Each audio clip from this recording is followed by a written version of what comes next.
Hello everyone, welcome back. KJ4YZI with HamRadioConcepts. I want to make a short video here because there's some up and coming stuff with my off-grid solar RV, which is now going to be relabeled the Mobile Ham Radio Communications Station, and for traveling, of course.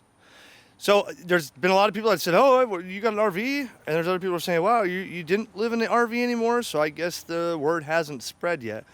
A lot of people are wondering where this RV came from, or they think I still live in the RV, which is not the case.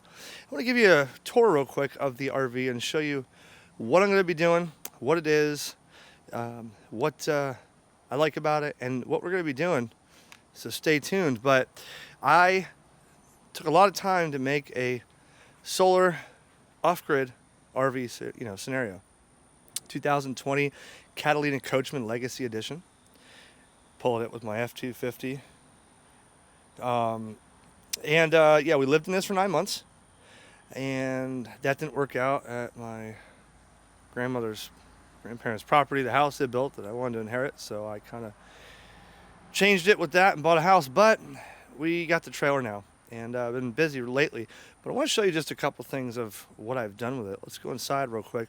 Now, I will get up on the roof and show you the solar here in a minute. I did have this at field day. A lot of the guys had fun in here on field day. And where I have it parked right now in my side, yard, I have enough room for it. Let me get this door closed. I have enough room for it here, and it sits there and runs, on solar. I mean, I have it plugged in, but sometimes in the summer, now it's going to winter time, and the sun isn't directly overhead. So why kill the batteries and keep exercising them, keeping them floating, and keep plugged in? But the AC is not on right now. I mean, it was 52 last night, so you can tell it's a nice day. I got the doors, the windows open, and the slide out is just up to this pygmy date palm. But here you have it. Now, I lived in this for 9 months. I got it at Giant Recreation World in Palm Bay. Great place, great people, because we didn't ever think about buying an RV before. And when I went looking around, La Mesa totally tried ripping us off. Gander at the time, Gander Mountain was just too new in Fort Pierce on 95, and they didn't have very many. Now they got thousands of them there, but they were so busy I couldn't find anybody to talk to them. Now they got a lot of staff there. So we lived in this for 9 months. A lot of people say you can't tell. It doesn't really smell in here at all. It's clean. In fact, with the pets and stuff, I got to put the cover back on. My brother-in-law just stayed in here one night. But we had everything covered as if it was new. And we had to make this our home for 9 months. And it was rough with a dog, a cat, a bird, me and Michelle. It was fun, though. But when you live in it, you can't use it like a recreational vehicle because you're moving your house at that point. All right? It is fully insured. It is awesome. So it's 34 feet in length, about 10,000 pounds. And what made me want to buy this? Well, okay, so it's got one slide out here. That is the kitchen table with the storage underneath. That's the slide out here. So actually this would turn into a bed. So you can take those poles out, put this down, put those cushions here and here over the top, and you'd have a bed there. But I don't plan on ever doing that. This one is a pull out, like full, I guess you'd call it. Full bed. And then you got the two comfortable recliners. Those are Thomas Paine collection, I guess. All these are the Thomas Paine collection, but they're pretty comfortable. And it's got no carpet. It's got the laminate. It's not real wood. It's just laminate. All right. But the real reason I wanted this, me and the wife picked this one, is because it has this porch. Now, I don't have it. I just opened the side. I don't feel like putting the gates up. But check it out. A sliding glass door. We lived on this porch for months, right? And, everything we did, we had the stairs out there, and these go around the outside, right here, clip in. And when you have that open, it really makes it feel more open in here, right? So that was one reason, was the porch. A lot of people say I've never seen a porch on an RV before. So that was unique. It comes with pretty cheap TV here in the front. Sansui. I mean, I had Sansui stuff years ago, but that's kind of a cheaper TV. Has the music. So you have, it does do CDs and Bluetooth, and it's got speakers indoor and outdoor zone too. All right. The fireplace, which does actually do heat as well. I think that button is stuck in now. Last night I had a problem with that button. Oh, I got the breaker turned off. That's right. So that does, you know, the little flames there, and it actually produces heat for this area. It does have more of a kitchen feel here. You see this? So the little oven, you can't really cook too much in there. Okay, little cool lights on there. Gas, so it's got the three burner gas stovetop. All right, so I'll show you this all other stuff here in a minute. You know, microwaves, actually a pretty nice microwave. It actually it heats up, and I can run that microwave with the air conditioner and the fridge on solar. I'll show you that later. But anyway, so it's got, you know, a lot of cabinet storage here. All right. And another reason I picked this, neutral colors, of course. This is a 15,000 BTU Coleman Mach system with the air vents in the bathroom, in the back bedroom, and here. But it's also got its own AC. But let me show you this. Another reason, when you live in here, you know, some of the RVs that you may have or you see, it's kind of like when you walk in the door, it's all together. There's a little wall, but someone can walk in, just look around. There's the bedroom. There's the bathroom. I wanted like separate rooms. See? So I wanted a whole bedroom in itself like this. No, the bed's not made. So this has actually got its own AC, 13,500 BTU. Can't run them both on solar at the same time, just one.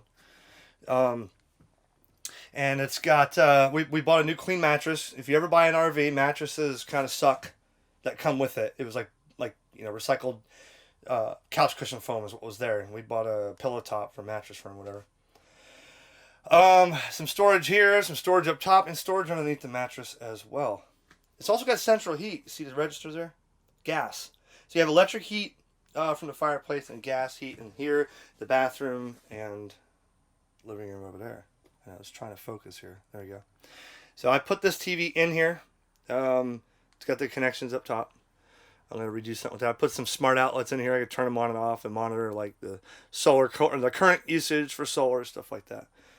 All right, so that's that. Some more cabinets over here. So pretty homey feeling, right? All right, and then lastly, I also picked, because I wanted, when we were living in here at the time, I wanted the bathroom to feel like an actual bathroom. And believe it or not, this shower in this bathroom was just as big as the one I had in my rental I lived in for 11 years. With the skylight, fart fan, and all the lights, individual lights in this RV, can be turned on or off just with a button, or you can go to the control panel here and turn all interior on, all exterior off. You know, I don't like this. I'm going to change this with a digital form. Slide out, awning, stuff like that. So now okay, enough about the RV, right? What did I do to make this like solar, right? Let me get up on the roof. I'll show you. We'll take a look at how it's faring up top from the weather for now over a year. I bought this August last year, so it's over a year old. Let's see how I mounted the panels up there. I'm not going to climb on the roof because I don't feel like getting up there right now. I'm going to get a ladder though and show you. But this is going to be for ham radio off grid, right? Check it out. I'm gonna do this really cool, like under here. Okay, that slide out. You see right here, right? A lot of just space I could utilize. I'm gonna run some coax underneath the floor from wherever I'm gonna have the mast and antennas affixed on the camper, and have the bulkheads right here. And I'm also gonna have an outlet for when I use if I use generator, which there's not a generator on here, but I'm gonna get a little Honda, and then batteries, directly off batteries, 110, and off the solar. So that way I could utilize that for several things, you know. And also the bulkheads for a VHF antenna, you know, dual band, plus a beam, plus a loop, or whatever I want to set up. So when I go deployed, I don't have to run the coax like I did in field day through the windows and stuff.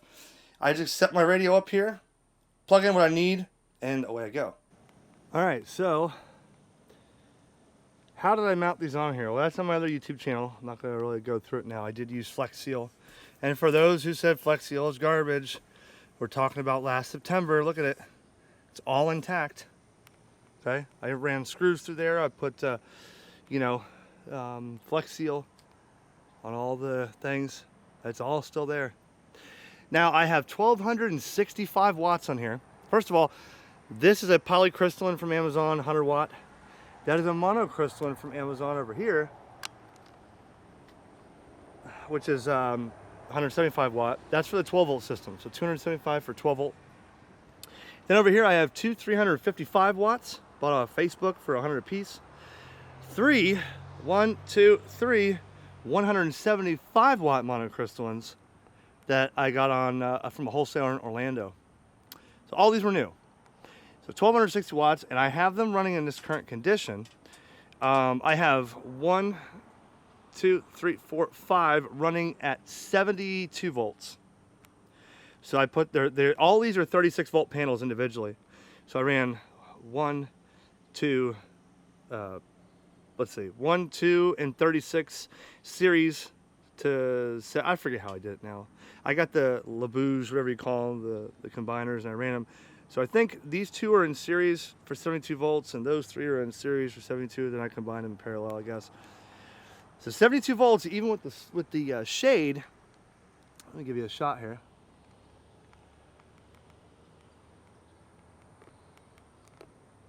All right, so 72 volts in the shade with the Mpp controller down to 24 volts for the battery plant, which then feeds a 5,000 watt pure sine wave inverter back up to 120 volts to run the air conditioning and the fridge and all the other stuff.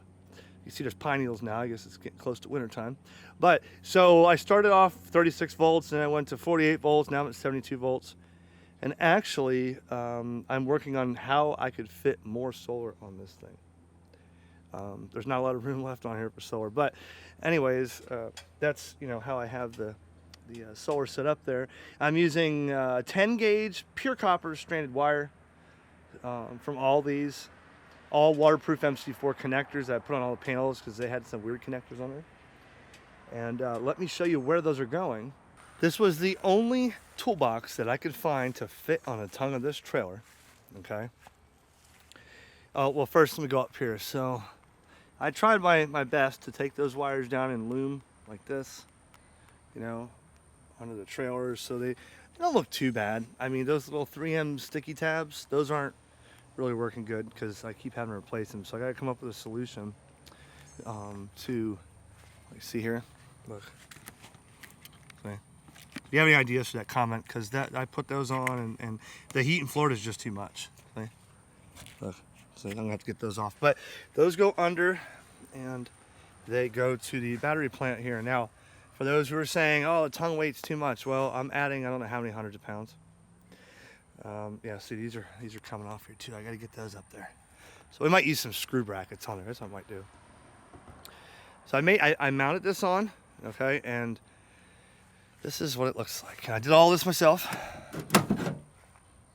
Ugh. This is the battery plant. All right, I have a Mpp Charge Controller from eBay.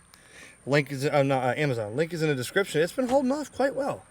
It'll do all the way up to 130 volts input in the cell and 12, 24, 36, or 48 volts with the Bluetooth, which I can see fell off here. There's the Bluetooth there, and I could check everything remotely from my cell phone. But I'm going to be putting a new system for I'm not going to use this to monitor the batteries in my app anymore. I'm going to use a battery monitor system with one on each cell, so I could tell the internal resistance on each cell and stuff like that.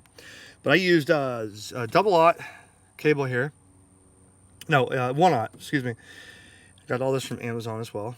And I never did finish this kludge here. I wanted to organize this, fuse and that, So I have, these are Alpha Cell 100 XTVs. These are good for down to 20% depth of discharge, and they'll actually work way down to like 25 degrees Celsius. So telco grade batteries. And I crimped every connector on there with the heat shrink. Sometimes I ran out of heat shrink. You can see the tape. So basically I have one bank, 1, 2, 3, 4, 5, 12 volts. 1, 2, 3, 4, 5, 12 volts. And then I took the two 12s and put them in parallel, series to make 24. Okay, 24 volts. These are 80 amp hours each. 8, 6, 40, 400. There's 60, 300. Okay, 300 amp hours They are lead acid sealed, and you may say, oh, you get some lithium. I got news for you. You buy me the lithium batteries to replace this. I will give you all this. I will video it. I will drive to your house, bring you every one of these with the charge controller, and I'll buy you a new solar panel if you buy me all the lithium to put in here. You're talking thousands of dollars, guys. I can run in the sun in the summer all day long without even worrying about dropping below 24.5 volts. I mean, normally they're floating at 27.2, whatever. And, you know, if I run the AC, I mean, at field day, ask the guys. I had that thing cooking, you know, 60-something degrees during the day, and I had it frozen windows overnight. At night, you got to budget your AC. But anyways, so that's those. And then I have the two 12 volts here. So that's 120 amp hours lead acid for the 12 volt system. And that is being charged. So this over here, the 24 volt system is all handled here.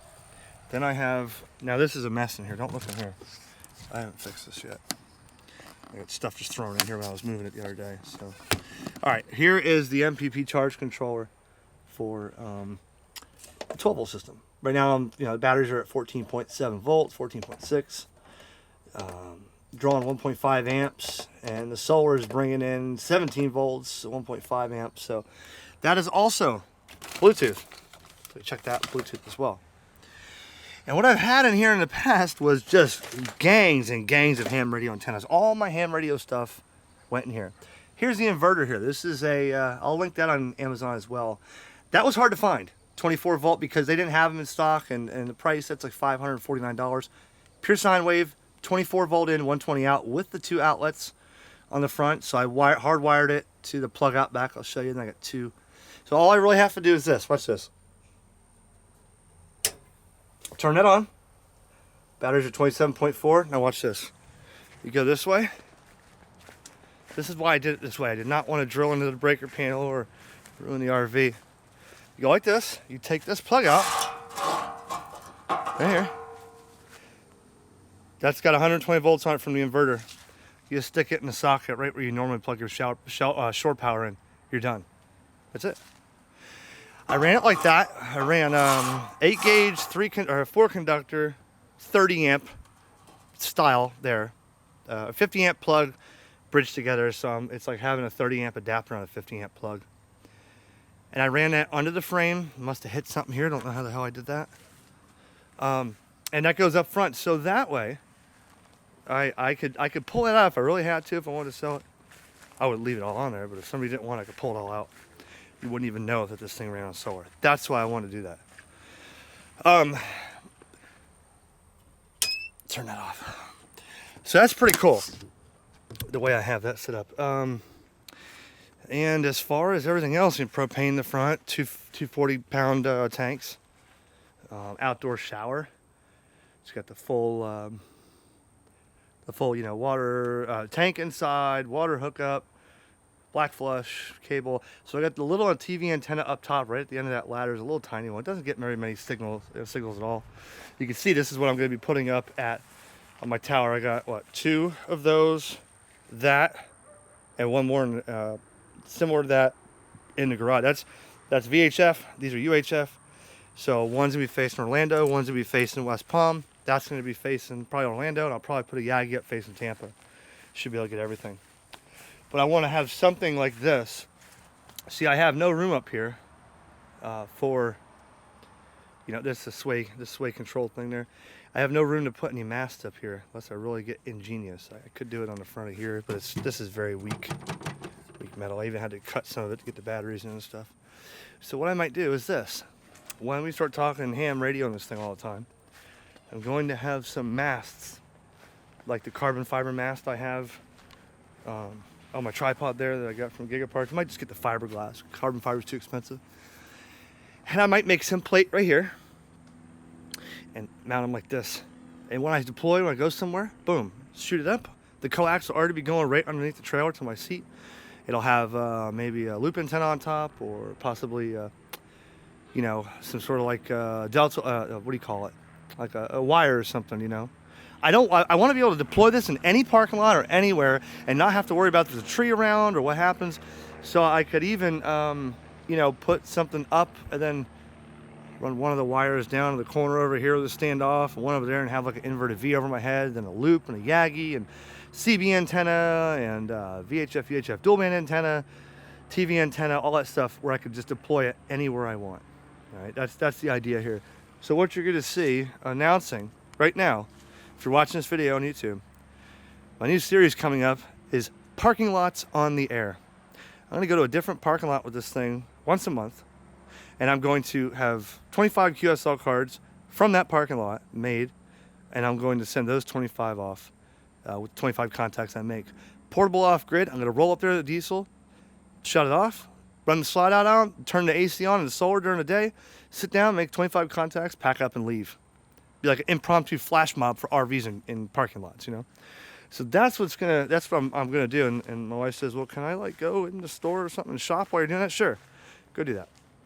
If I go in the Walmart parking lot, if I go into Buc-ee's up at Daytona, Buc-ee's out by Tampa, rest area on 95, wherever. I'm gonna go anywhere I can, parking lots on the air. I might not even run the porch out at that time. I might just, you know, have it set up where I might even have a designated radio in here. I'd like to have designated, I don't want to take my stuff in and out of here. So I'd like to, if I could, I'll make something to where, I don't know, a go box where I could, I mean, come on, guys, look, we have to have, you know, a 2-meter dual band rig with weather, you know, mounted under here with the mic hanging, and then we got to have something over.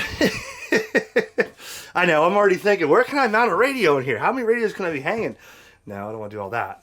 I don't want to mount too many things, but if I can mount something over here where I can just turn it on, flip it on, and away I go, close it up, hang out, you know, or drive away, whatever. I'm hoping to have this at Orlando Hamcation in February. I want to get the RV space and have this thing here and camp out all weekend, play radio, stuff like that. So that is my up and coming. No more living in it. No, I did buy a house. It's right there, like 8 months ago.